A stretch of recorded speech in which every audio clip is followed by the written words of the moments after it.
Synthèse de l'état de mes recherches concernant la longévité, donc enregistrement produit lors du mois de novembre de l'année 2025. Au fil des ans, je me suis beaucoup intéressé à la longévité, c'est-à-dire qu'est-ce qui fait en sorte, entre autres, que certaines personnes vont vivre plus longtemps que d'autres. Il y a des facteurs par rapport à ça. Et par rapport à différentes recherches scientifiques, différents articles, différents documentaires, il y a des constats qui se font. On peut regrouper des informations, et choses que j'ai faites au fil du temps.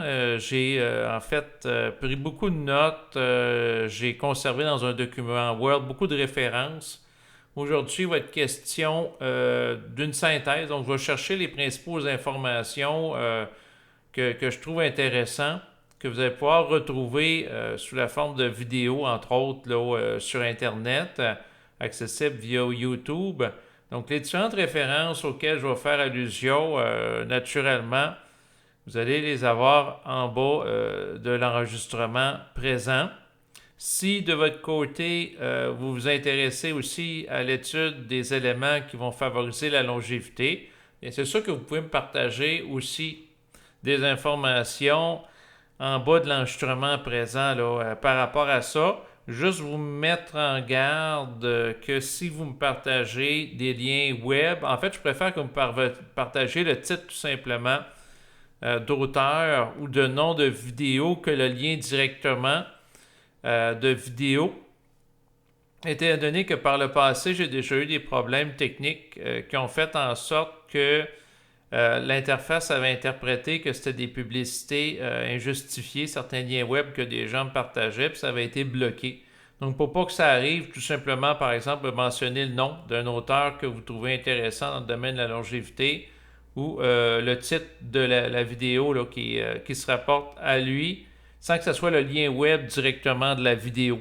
Donc, je voulais apporter quand même cette nuance-là, parce que si vous voulez partager des informations, ou même aux gens qui écoutent l'enregistrement présent, je veux que le partage se fasse comme il faut. Il y a un adage qui dit qu'on n'est pas intelligent tout seul, et c'est dans cet esprit là, que j'aime bien que mes vidéos servent à faire du partage d'informations. Naturellement, par rapport à toutes les informations que je vous partage aujourd'hui, naturellement, je propose de vérifier les sources, faire preuve d'esprit critique, et l'enregistrement présent, naturellement, n'est pas un conseil médical. Je ne suis pas, dans le fond, médecin, je ne donne pas de conseils à ce niveau-là. Par contre, je peux parler des éléments que j'étudie, que je trouve intéressants, puis des constats que je fais.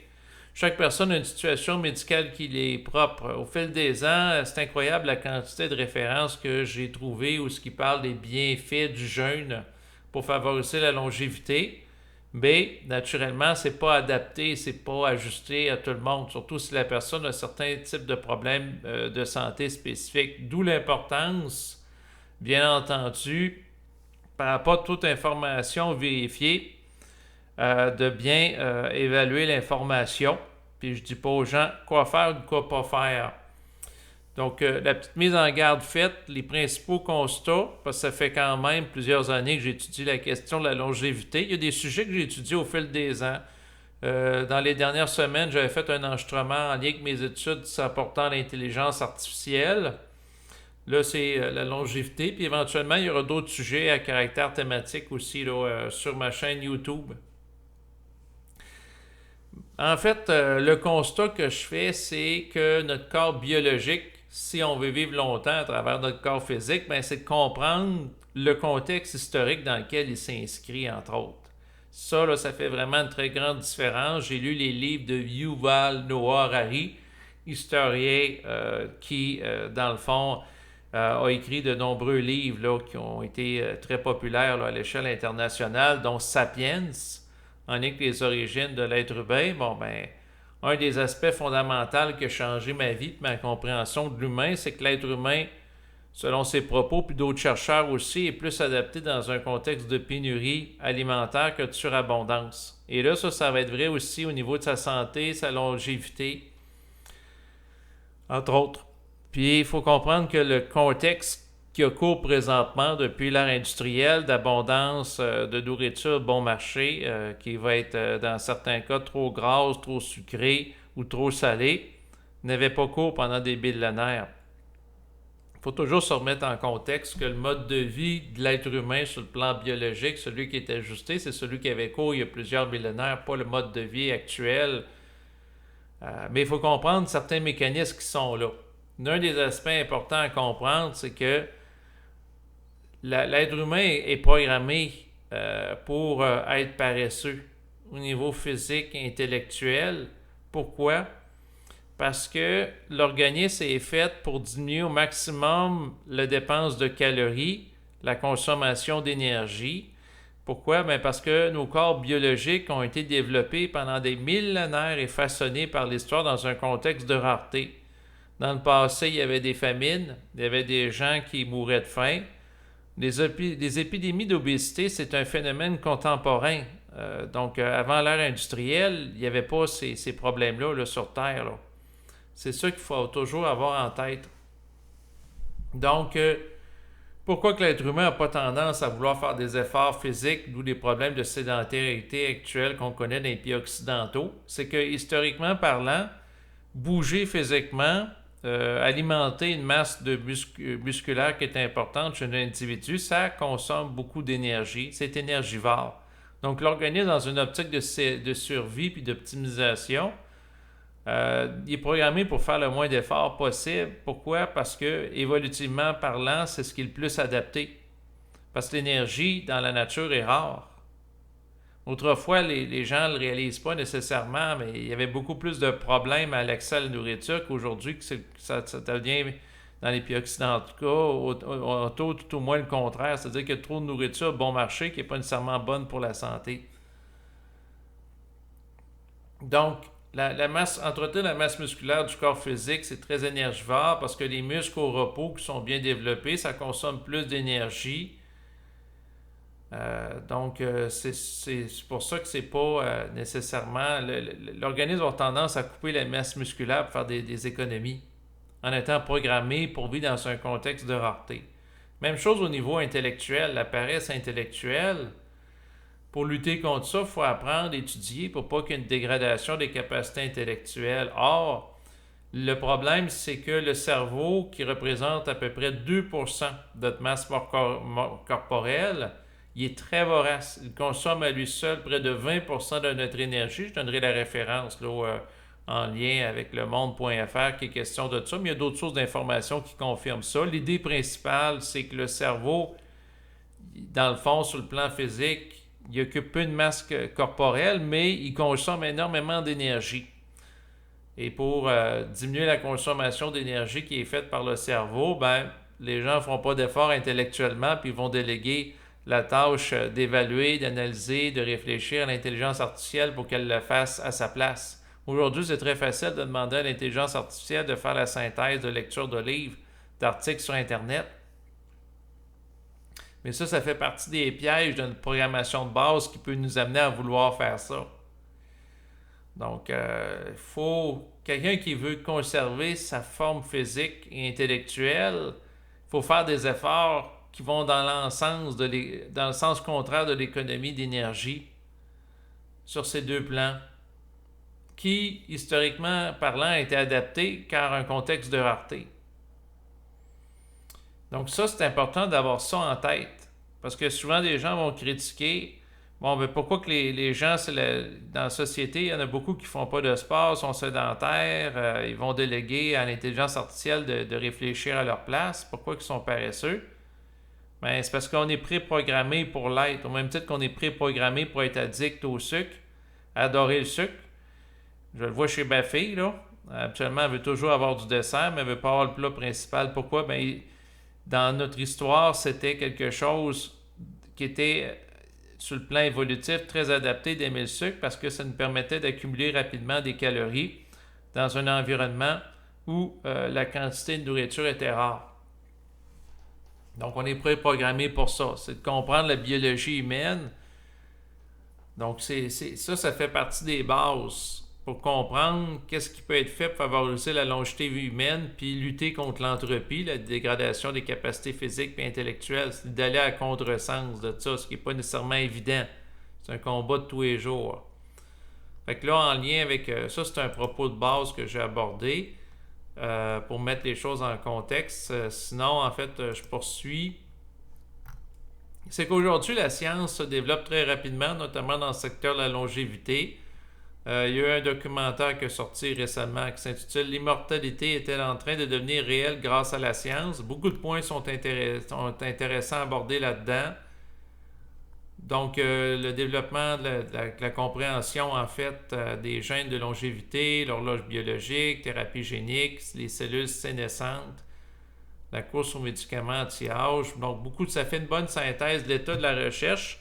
En fait, il y a des scientifiques qui vont chercher naturellement à permettre à l'être humain de repousser la limite de l'âge que l'être humain peut vivre. Donc, il y a le mouvement, entre autres, transhumaniste qui cherche à transcender, dépasser l'espérance de vie par rapport à la programmation biologique humaine de base en l'optimisant, l'améliorant.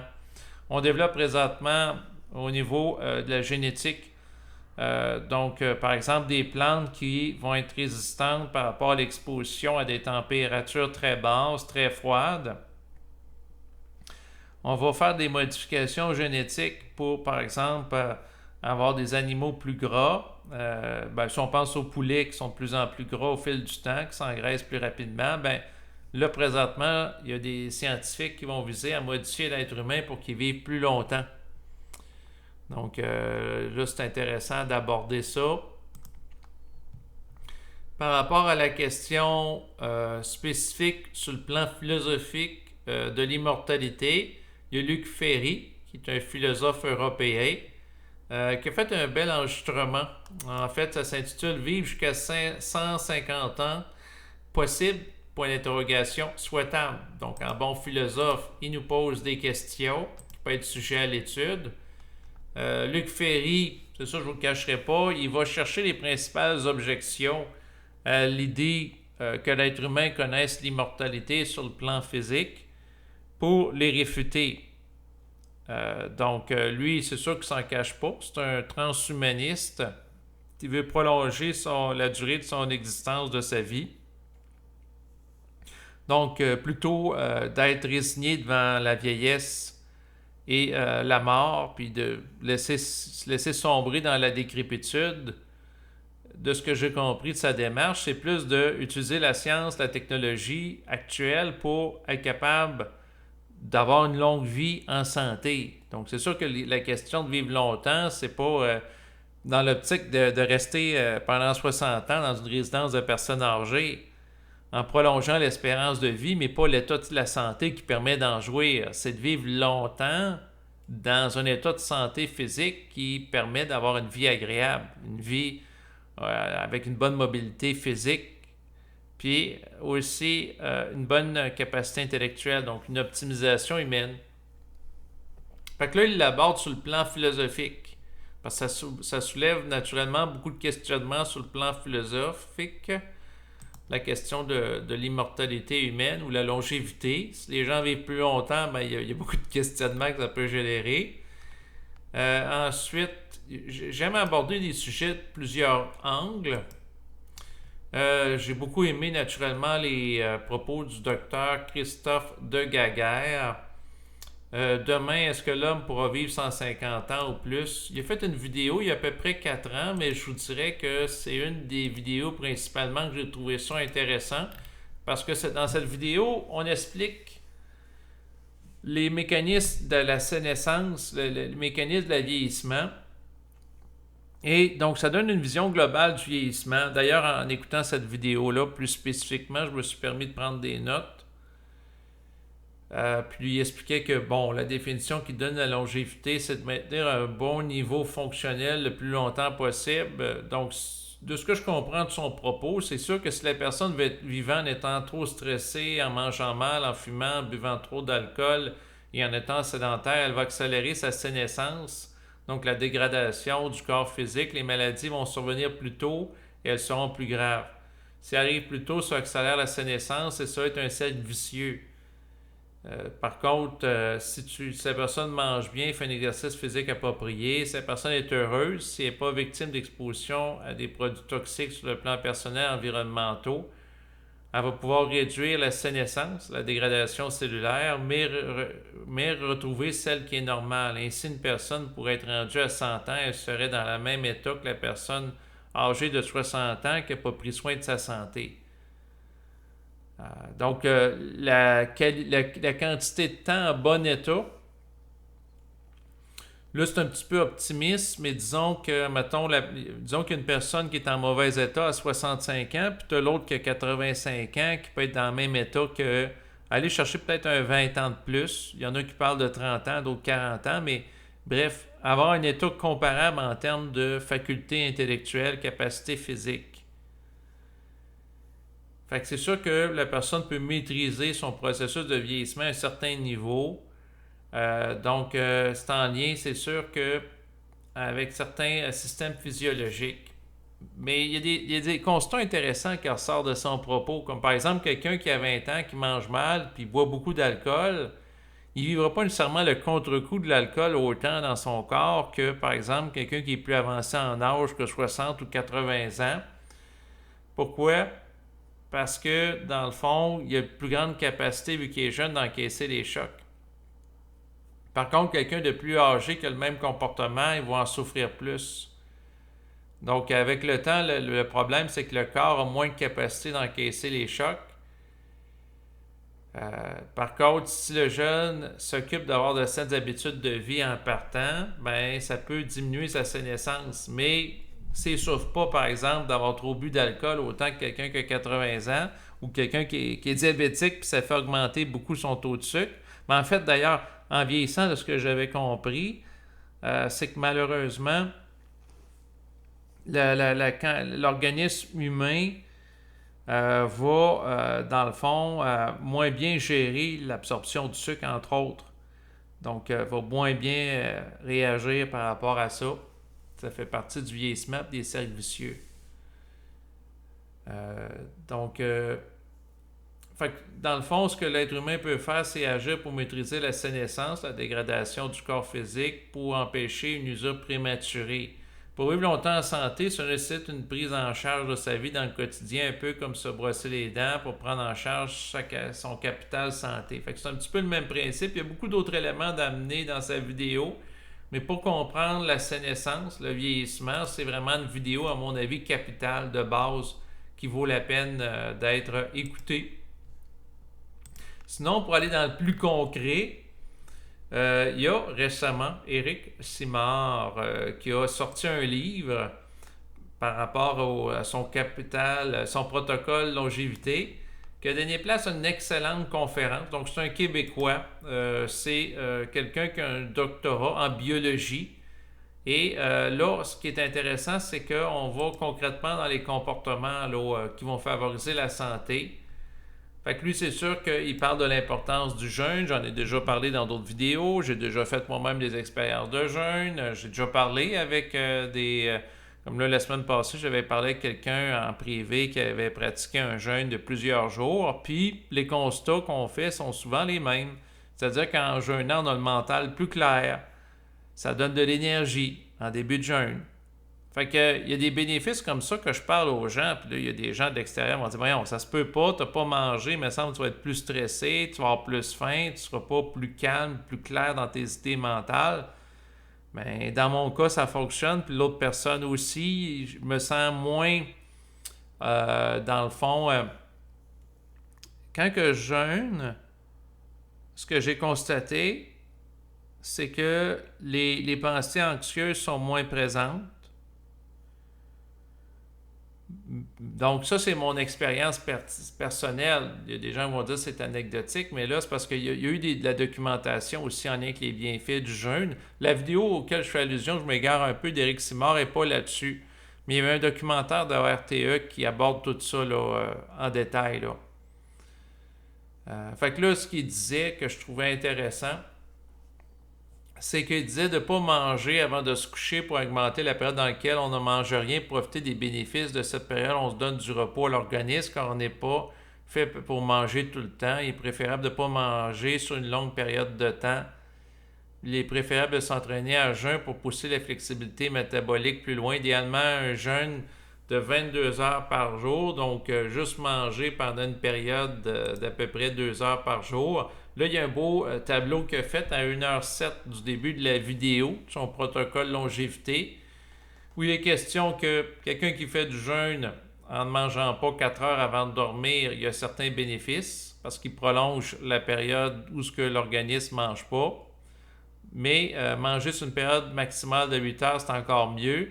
Manger sur une période de 1 à 2 heures, c'est encore mieux. Puis manger une seule fois dans la journée et au préalable, donc avant de manger, s'entraîner à jeun, c'est encore mieux.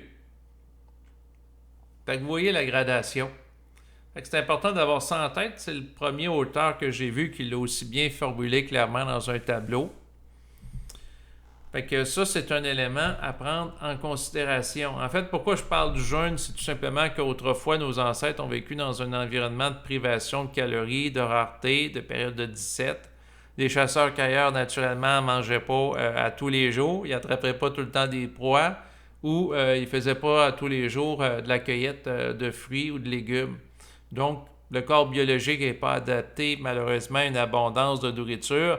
Bien que la publicité, la télévision, les médias, le guide alimentaire peuvent faire la promotion de manger plusieurs fois par jour.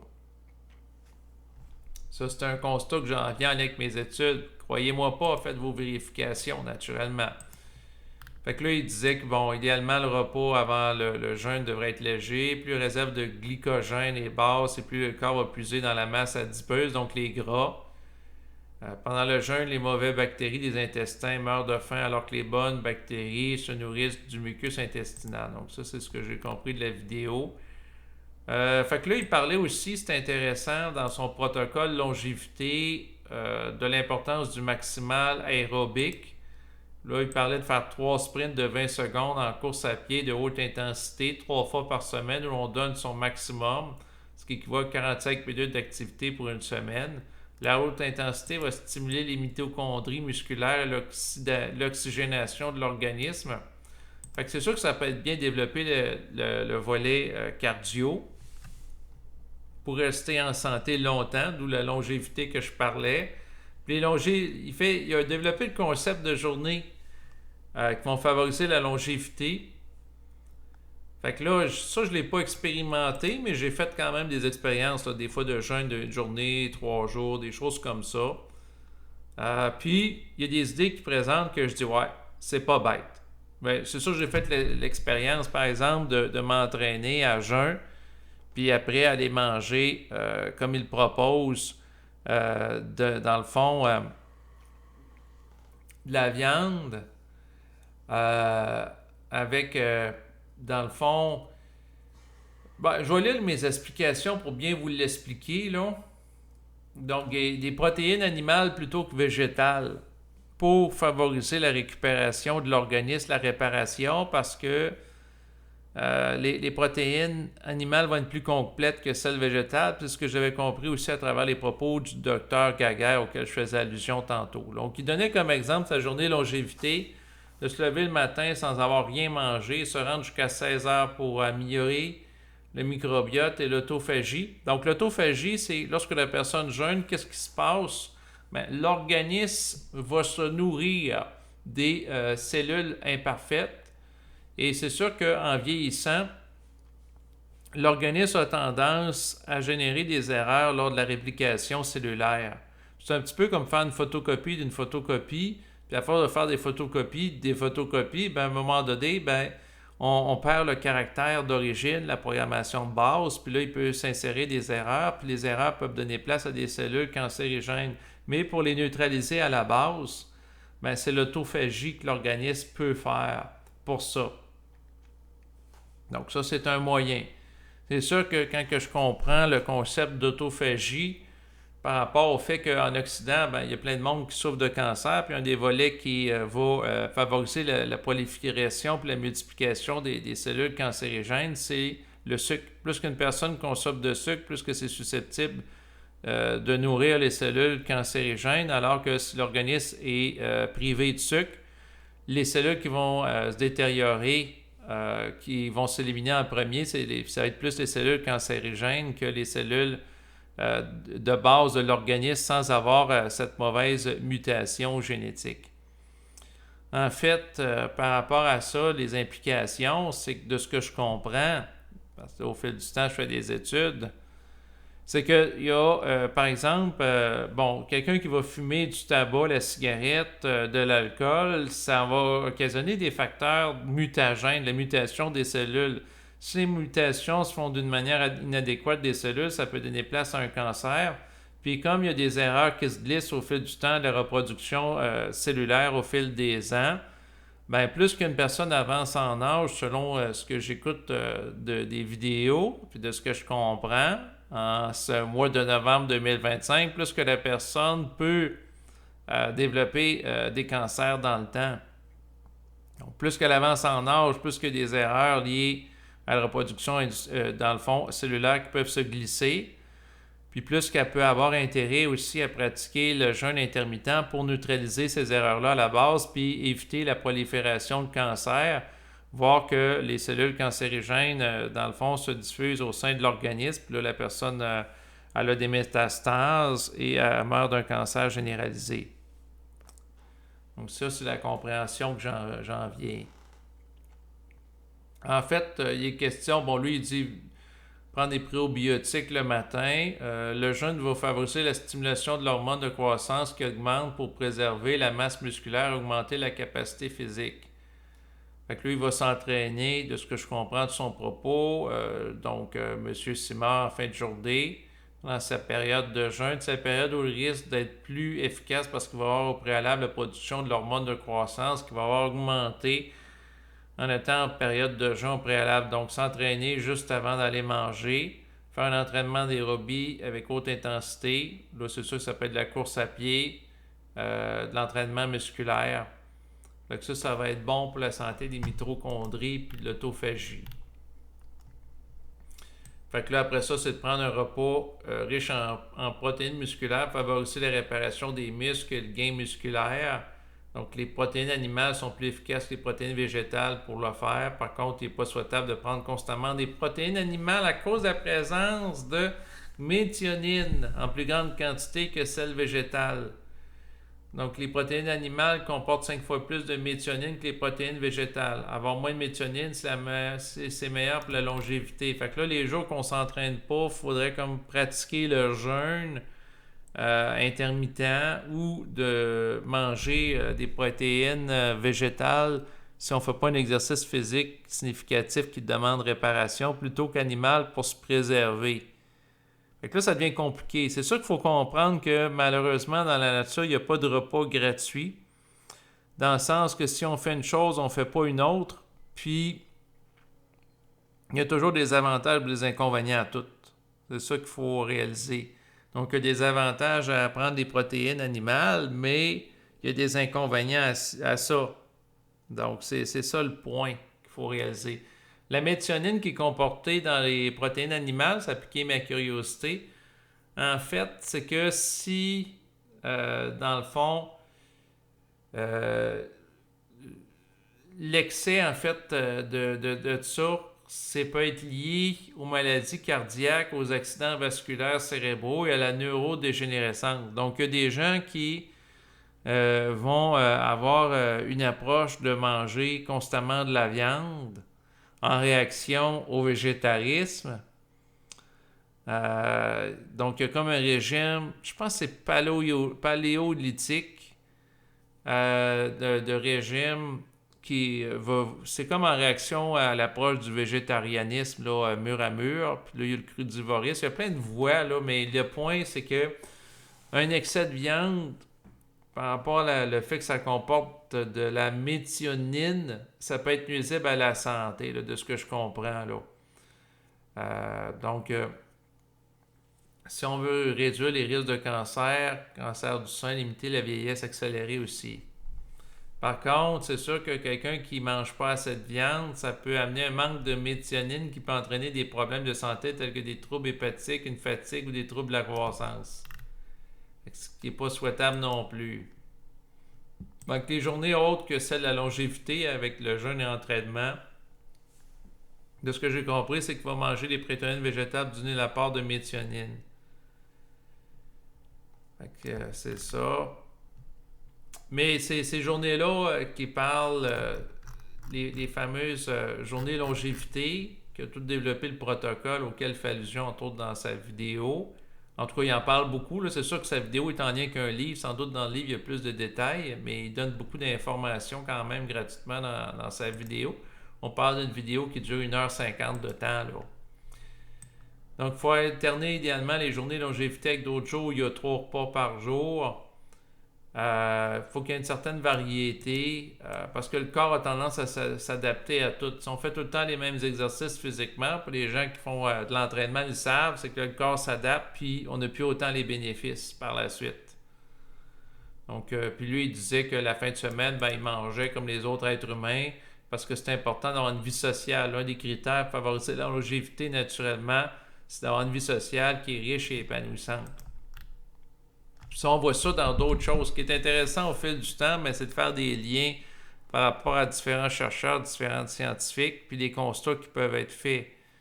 Donc, là, il y avait une approche par saison. Son idée, je la trouve pas bête. Donc, faire un jeûne de 3 jours par saison, parce que par la suite, les effets vont perdurer de 10 à 12 semaines, ce qu'il racontait. Parce que ça modifie l'organisme. Pour moi, pratiquer un jeûne, c'est comme, par exemple, prendre un bain dans l'eau froide. Au début, des fois, on peut être réticent. En fait, je vais être honnête avec vous. Je vais, des fois, me tremper les pieds dans l'eau froide, mais je ne vais pas me tremper ou très rarement tout le corps au complet. Je demeure douillet, mais je suis obligé de reconnaître par rapport à la sécrétion de l'hormone de l'endorphine, qui est dans le fond une hormone qui donne un bon état d'être. Le simple fait de s'exposer à l'eau froide, que ce soit par rapport aux mains, aux pieds, des fois je le fais aussi la tête, ça crée un état de bien-être. Et pour moi, le jeûne, c'est un petit peu comme l'exposition à l'eau froide, ça saisit le corps, ça sort de sa mécanicité, ça nous fait sentir vivant, ça stimule. Quand que je parle de jeûne ici, je parle à court terme, là, dans le sens que probablement que la personne qui dépasse 40 jours de jeûne, elle va être toute dépérie, là. Mais un jeûne, mettons, qui dure, dans mes expériences, quelques heures ou pour avoir un effet significatif, c'est au moins un jour. Mais je me suis pas rendu loin en passant. Là. Je suis pas la référence en matière de jeûne dans le sens que j'ai pas fait un jeûne pendant 3 semaines. Là, j'en fais une fois de temps en temps, mais ce que je peux dire, c'est que ça stimule l'organisme. Ça, j'en doute pas. Fait que c'est sûr que lui, ce que je trouvais intéressant dans sa démarche, parce qu'on peut combiner plusieurs choses, c'est la capacité d'adaptation de l'organisme, de sortir de sa zone de confort qui est bien en lien avec le jeûne, puis aussi faire les activités physiques pour, dans le fond, favoriser le ralentissement du vieillissement, puis augmenter la réparation cellulaire, notamment à travers le fait que le jeûne stimule les hormones de croissance musculaire, puis favorise en même temps. C'est comme si on cherche à augmenter la croissance de l'organisme, puis il y a l'autophagie en même temps qui se fait par rapport aux éléments qui peuvent être dysfonctionnels ou plus faibles. Donc ça, c'est intéressant. Ensuite, une vidéo intéressante sur laquelle je suis tombé de Jean-Marc Lemaître. Jean-Marc Lemaître, c'est quelqu'un qui est en Europe, là, qui a étudié les mécanismes du vieillissement. Donc, lui, il a écrit un livre dont Luc Ferry, qui s'intéresse à vivre longtemps en santé, a écrit la préface. Fait que là, c'est en écoutant d'un enregistrement de Luc Ferry et Jean-Marc Lemaître qui m'a amené à m'intéresser davantage à Jean-Marc Lemaître. Fait que là, d'une personne à l'autre, on fait des liens, des connexions. Pourquoi que je parle de cet individu en particulier? c'est qu'il aborde d'une manière assez détaillée les bienfaits de la metformine. Donc, la metformine, c'est une substance, en fait, puis dans la vidéo auquel je faisais allusion d'entrée de jeu, en fait, celle-ci, qui s'intitule L'immortalité est-elle en train de devenir réelle grâce à la science, ils font référence à la metformine aussi. Puis il y a plusieurs auteurs. C'est très, dans le fond, un sujet qui est souvent abordé, cette médication, dans le domaine de la longévité par rapport aux spécialistes du secteur. Pourquoi? Je pense que Jean-Marc Lemaître l'aborde très bien. C'est à peu près à 38 minutes du début de sa vidéo. C'est que des scientifiques se sont rendus compte au fil du temps que le diabète les diabétiques, en fait, qui prennent de la metformine ont moins de maladies cardiovasculaires, de cancer, d'Alzheimer et vivaient plus longtemps que les personnes qui ne sont pas diabétiques, qui n'en prennent pas. C'est une molécule qui mime la restriction calorique. Donc, restriction calorique, on peut penser aux périodes de disette ou de jeûne que vivent nos ancêtres, dont Yuval Noah Harari aborde leur vécu d'une manière assez détaillée sur plusieurs centaines de pages dans le livre Sapiens, que j'ai vraiment aimé. Fait que, bref, la metformine va activer certains nombres de voies qui sont activées par la restriction calorique. Fait que là, il y a un paquet de bienfaits et il y a présentement des gens qui veulent faire de la recherche pour que ça soit adopté comme élément anti-âge que la population en général, pas juste les diabétiques, pourraient prendre. Parce que ça a eu des très bons bienfaits sur les diabétiques, cette molécule. Mais le questionnement que j'ai, c'est si la personne pratique la restriction calorique par elle-même, est-ce que ça serait possible qu'elle bénéficie directement de ces bienfaits sans avoir dans le fond, à prendre la médication? Donc ça, c'est la metformine.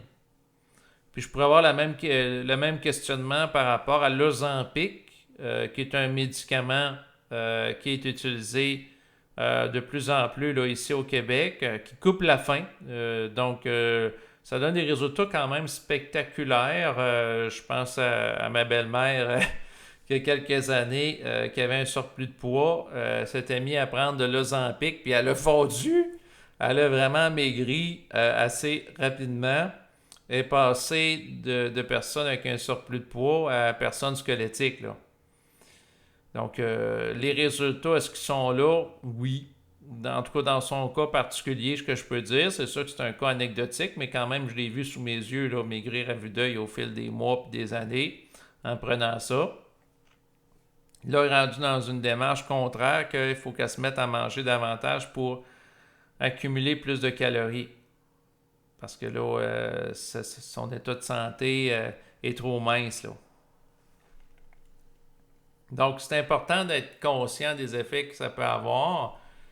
Donc, puis là, je lisais un matin un article sur le site de Radio-Canada à l'effet que, en fait, je vais essayer de ne pas déformer l'information. J'ai lu un article, c'est peut-être pas sur le site de Radio-Canada, mais d'autres références sur Internet, où il était question que l'Ozempic, il y avait une personne spécialisée en matière de gérontologie qui disait, c'est quelque chose qui peut être prescrit, mais en dernier recours, si la personne n'est pas capable de modifier ses habitudes de vie par elle-même pour l'amener à maigrir, pour compenser, plutôt que de donner ça à tout le monde, là, mur à mur, là, que ça soit tout prescrit à toutes les personnes, que la personne commence par elle-même, parce que c'est sûr qu'il peut y avoir des effets secondaires. Donc, c'est ça qui est important aussi d'avoir en tête. Fait que c'est sûr que sur Google, j'ai fait une petite recherche, puis ça vient dans le même sens que les propos que j'ai abordés là, par Jean-Marc Lemaître. D'ailleurs, par rapport à la metformine, ça me faisait penser que il y avait Luc Ferry qui mentionnait qu'il en prend, qui lui est un transhumaniste, comme je le disais tantôt, qui veut changer, dépasser sa condition humaine, puis une conception qui va dans le sens de Jean-Jacques Rousseau, c'est-à-dire que pour lui, l'être humain est perfectible. Donc, il peut tout le temps se perfectionner plutôt qu'avoir une vision de l'être humain étant tout simplement un être qui n'est pas nécessairement perfectible. Donc, fait que qui peut être amélioré, augmenté avec le temps. C'est vraiment dans l'esprit du transhumanisme. Mais bref, je vais revenir à la question de la metformine. Fait que il est inscrit sur Google que ça peut imiter certains bienfaits de la restriction calorique en améliorant le métabolisme, en favorisant une perte de poids modeste et non pas un gain de poids. Elle agit en diminuant la production de glucose par le foie en influençant l'appétit. Un peu comme le ferait une restriction calorique, cependant, elle est prescrite principalement pour les diabètes de type 2, en particulier chez les personnes en surpoids, et non comme traitement anti-âge ou pour la perte de poids. Par contre, il y a présentement des gens qui veulent que ça en vienne à être prescrit comme traitement anti-âge, puis la perte de poids en général. Là. Donc, mais c'est toujours important qu'il y a des inconvénients aussi. Tu sais, le risque d'hypoglycémie, le risque est faible, c'est les prises seules, mais il peut survenir si l'apport calorique est insuffisant ou si d'autres antibiotiques sont pris simultanément. Ben, la personne peut manquer de sucre. Fait qu'il y a toujours des avantages et des inconvénients là, par rapport à ça. Là. Fait que c'est tout le temps d'avoir ça en tête. J'ai fait au fil des ans, parce que je regardais mes notes, j'ai pris beaucoup de notes dans des documents Word pour synthétiser l'information concernant la longévité. Mais souvent, ce qui va faire la longévité, c'est toujours les mêmes principes que je vois là, d'un article à l'autre. Là. Donc, avoir une bonne alimentation, riche en fruits et légumes, pratiquer le jeûne modéré aussi, faire l'activité physique régulière, l'activité physique favorise les défenses naturelles contre l'oxydation, éliminer le stress chronique qui est très néfaste pour la santé, donc être tout le temps stressé, sous tension, avoir des activités sociales car elles favorisent les capacités physiques et cognitives, prendre certains suppléments alimentaires comme par exemple la vitamine D. Puis il y a des facteurs qui reviennent aussi régulièrement dans les recherches que j'ai été voir qui vont nuire à la longévité comme le tabagisme, le surpoids, le stress et la mauvaise alimentation, naturellement. Une vidéo que j'ai trouvée bien, ça s'appelle Les secrets pour être en bonne santé, dialogue avec Michel Sims. Donc c'est une vidéo que vous pouvez retrouver sur YouTube. Que c'est une entrevue de Fabrice Midal, là, il en fait beaucoup là, sur sa chaîne YouTube. Et j'ai aimé beaucoup la franchise là, de la personne interviewée, Michel Sims, qui lui donnait des trucs, des informations détaillées, assez détaillées. Je me suis mis à prendre des notes parce que je trouve ça intéressant. Essentiellement, il fait la promotion de l'activité physique et de l'ensemble de ses bienfaits. Donc, il disait, bon, l'activité physique, c'est un antidépresseur naturel. Il y a moins de gens dépressifs parmi ceux qui font du sport. Il n'y a pas tort. Moi, quand j'ai moins d'humeur, ben, si je fais du sport, ça m'aide. Si je pratique le jeûne, dans certains cas, un certain niveau aussi. En fait, ça permet de lutter contre l'ostéoporose. Diminuer la pression artérielle, meilleure oxygénation du cerveau. Ça peut servir aussi l'activité physique à réduire la fonte des muscles en les faisant fonctionner. Sinon, ben, par la suite, j'ai été voir une vidéo. C'est une vidéo récente là, qui s'intitule La médecine préventive à une santé durable avec le chercheur. Je ne sais pas, je vais être capable de prononcer comme il faut son nom. Étant québécois vivant au Québec, c'est pas un nom qui est commun par ici. Alédenine Benani, que j'ai trouvé intéressant. En fait, il m'a amené sur la piste des contaminants par microplastique puis réduire notre exposition aux microplastiques, ce qui m'a amené, entre autres, à changer les contenants que j'utilise. Donc, pour entreposer la nourriture, donc si je fais, par exemple, la nourriture en grande quantité, je vais mettre ça dans des contenants, autrefois qui étaient en plastique, là, je vais mettre ça dans des contenants en vitre pour diminuer mon exposition au plastique en petite quantité, parce que même si sur les contenants de plastique, c'est indiqué que c'est sans BPA, ben, il peut y avoir d'autres substances chimiques qui peuvent nuire à la santé humaine.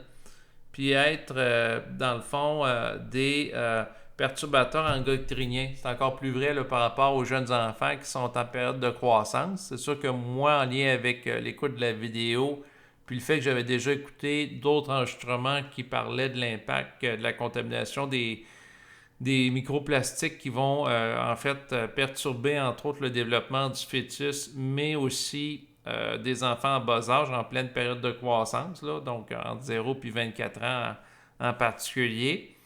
Parce que je pars du principe que c'est pas avant l'âge de 24 ans que l'enfant a développé pleinement son néocortex. Donc, il peut vivre d'ici là de l'instabilité émotionnelle. En fait, le point que je veux faire, ben c'est ça. Moi, j'ai une fille en bas âge présentement, elle va avoir bientôt 3 ans. Et puis là, j'ai parlé de ça avec ma compagne pour qu'on mange dans des plats qui sont faits en vite. J'en ai trouvé, bon, je vais au Québec, j'ai été chez Canadian Tire. J'en ai trouvé qu'ils peuvent aller au congélateur, donc congeler de la nourriture, au lieu de mettre ça dans des sacs en plastique ou des contenants en plastique. Puis ça peut aller aussi au micro-ondes. Fait que c'est quand même bien là, comme plat. Fait que, récemment, il y avait un spécial, donc j'ai été en acheter. Mais je fais des liens d'une vidéo à l'autre parce que lui, il parlait de ça. Il m'a allumé sur ce sujet-là. D'autres vidéos que j'avais vues par rapport à la question de la contamination des microplastiques, qui est un sujet de société, là, que c'est un problème de civilisation. Il va falloir que ça change à un moment donné. M'amener à allumer sur ça. Donc, c'est sûr que si quelqu'un vit longtemps, ben, idéalement, c'est d'avoir une prospérité financière pour jouir de la longévité, pour que ça soit agréable. Parce que c'est juste que quelqu'un vit longtemps et il est pauvre. C'est plate. C'est plate comme mode de vie. Donc, pour y parvenir, ben, j'écoute entre autres les vidéos de Ray Drian, que j'ai déjà parlé dans le cadre plus de chroniques liées à l'investissement, de Passive Income Investing, où lui, il parle de son cheminement. Donc, là, il était question qu'en 2019, il y avait à peu près 600 000 $ qu'il avait économisé, lui et sa compagne, parce que lui gérait pour les deux au niveau de la bourse. Puis, à travers des fonds négociés en bourse qu'il a acheté au fil des ans, ben, il est rendu à 2,4 millions de dollars. Fait que ça a augmenté, là. Puis là, on ne parle pas de quelqu'un qui a investi pendant 40 ans ou 30 ans. Non, non. Quelques années, 2019 à 2025, on peut dire peut-être pendant une période de 6 ans. Donc, puis il y a des revenus passifs entre 30 et 40 000 $ par mois, pas par année, par mois. Puis là, les gens vont dire, ben comment est-ce possible? Ben, j'ai fait des calculs, j'ai fait des vérifications en lien avec ces fonds depuis plusieurs mois. Moi-même, j'étais sceptique, j'avais de la difficulté à croire ça. Puis, je me suis mis à prendre des fonds similaires à lui. Puis devinez quoi? Ben, j'ai des résultats similaires. Donc, c'est intéressant à étudier parce que si la personne vit longtemps, ben, idéalement, c'est de pouvoir profiter de la vie pour être heureux. Puis, en vivant longtemps aussi, ce qui est important, c'est de conserver une bonne mobilité physique.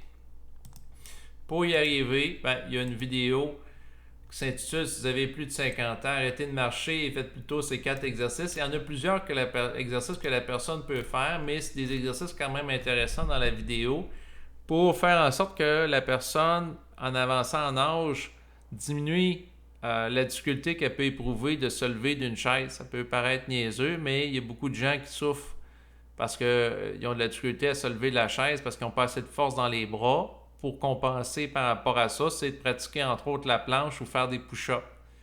Ensuite, il y en a qui ont de la difficulté puis ils vont être essoufflés à monter des escaliers. Bon, ben, il y a des activités qui peuvent être faites pour, dans le fond, favoriser le tonus musculaire des mollets. Donc, pour lutter par rapport à l'entropie du corps physique où il y a une dégradation au fil des ans de la masse musculaire humaine. Donc, des exercices très spécifiques, très précis, très ciblés qui peuvent être faits là, pour lutter là, par rapport à ça.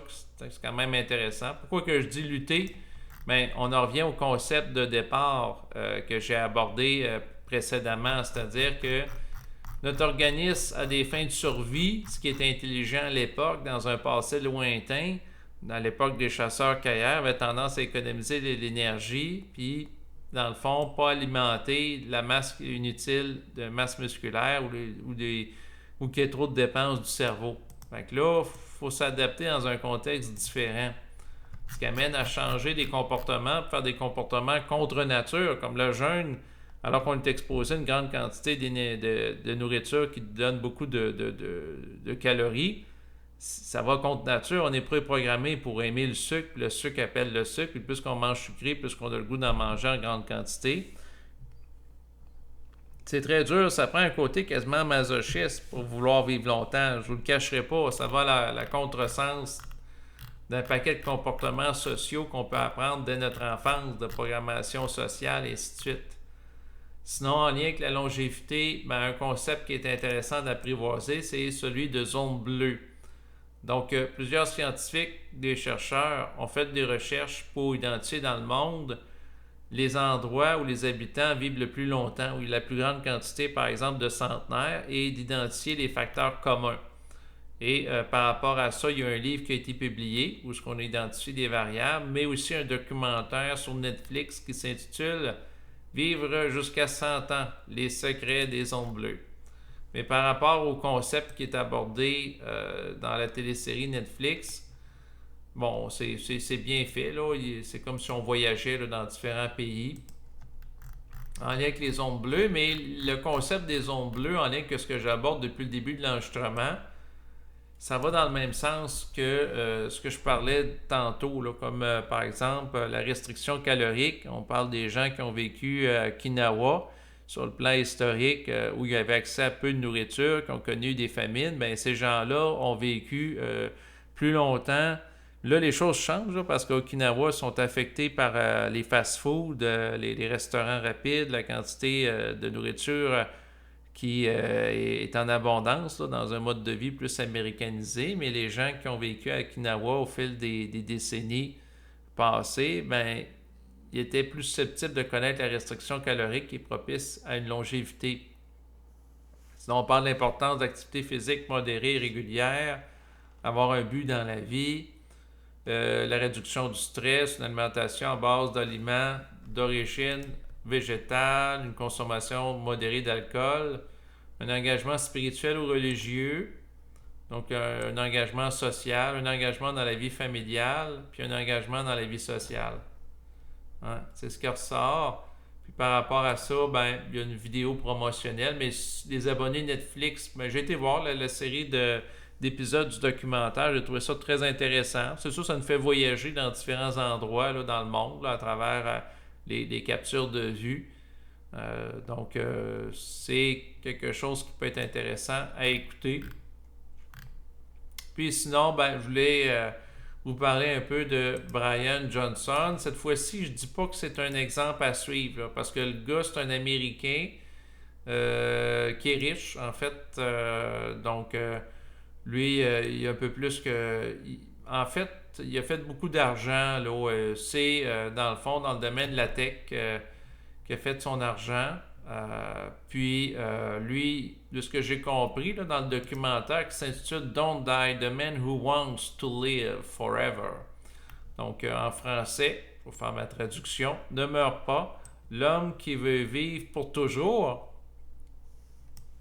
Mais là, ce qu'on explique dans la vidéo, que j'ai visionné d'ailleurs sur un documentaire Netflix, c'est que le gars, il dépense à peu près 2 millions de dollars par année.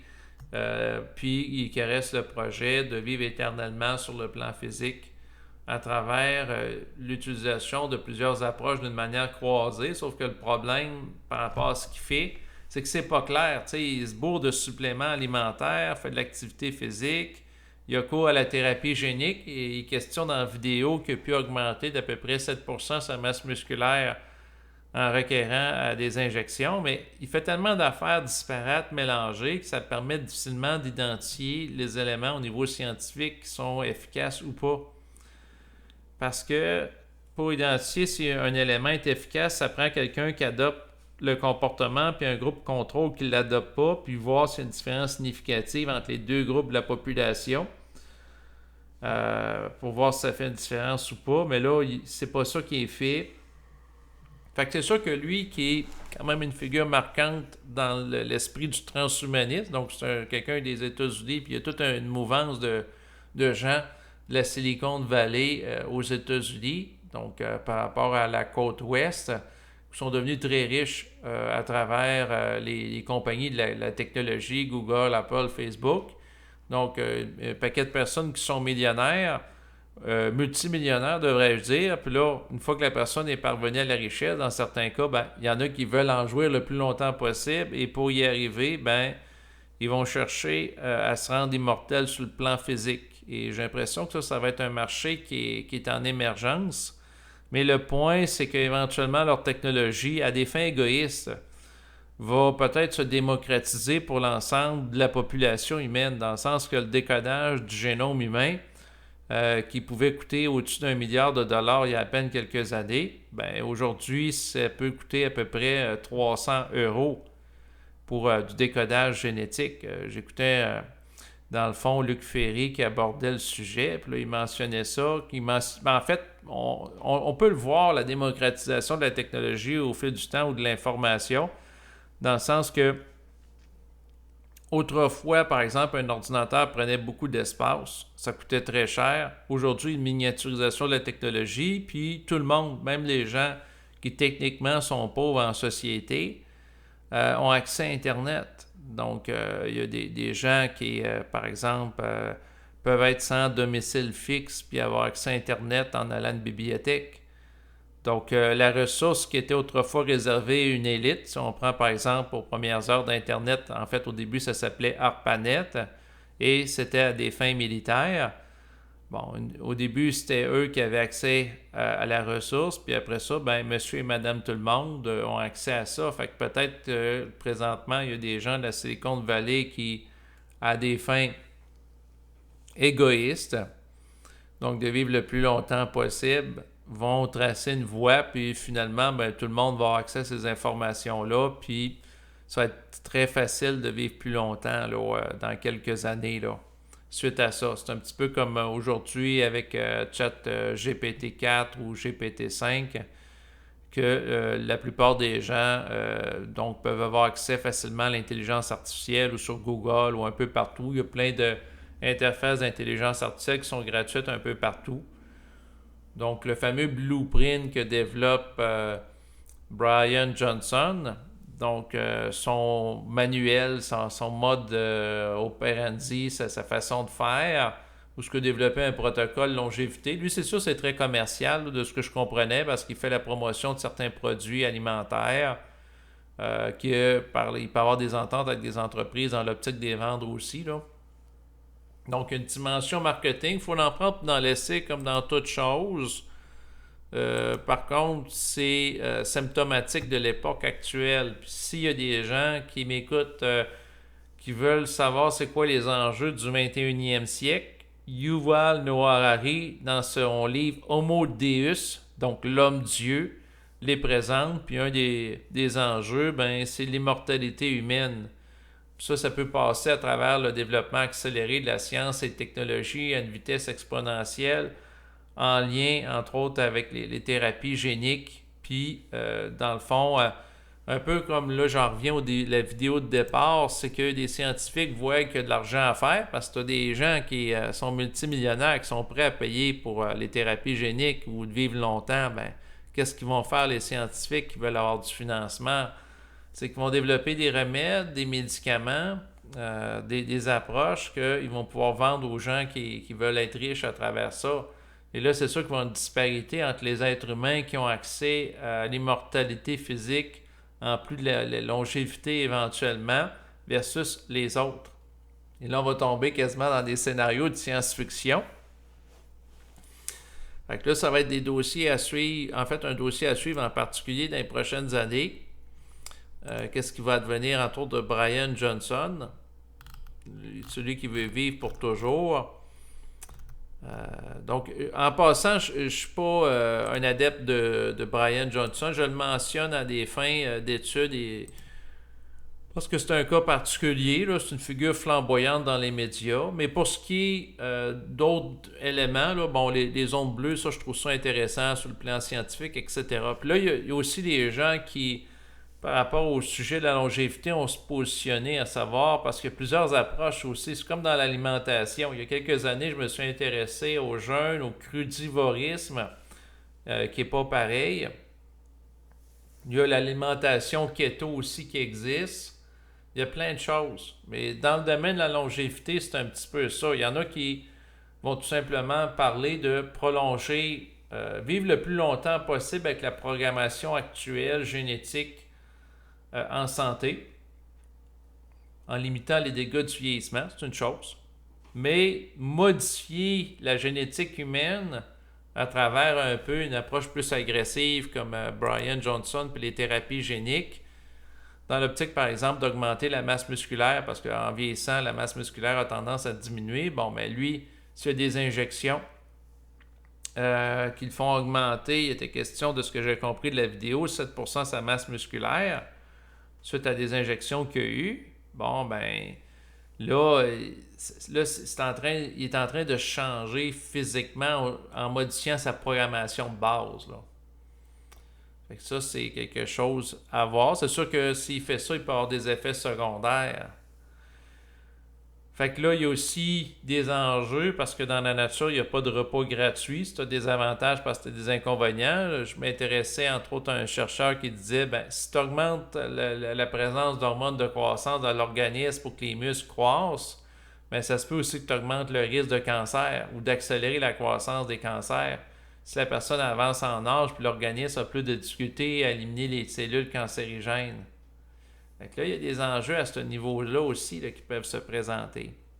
Fait que c'est compliqué aussi, la question de la longévité, là, moindrement qu'il y ait des interventions qui interviennent là, au niveau de la cellule, de la biologie.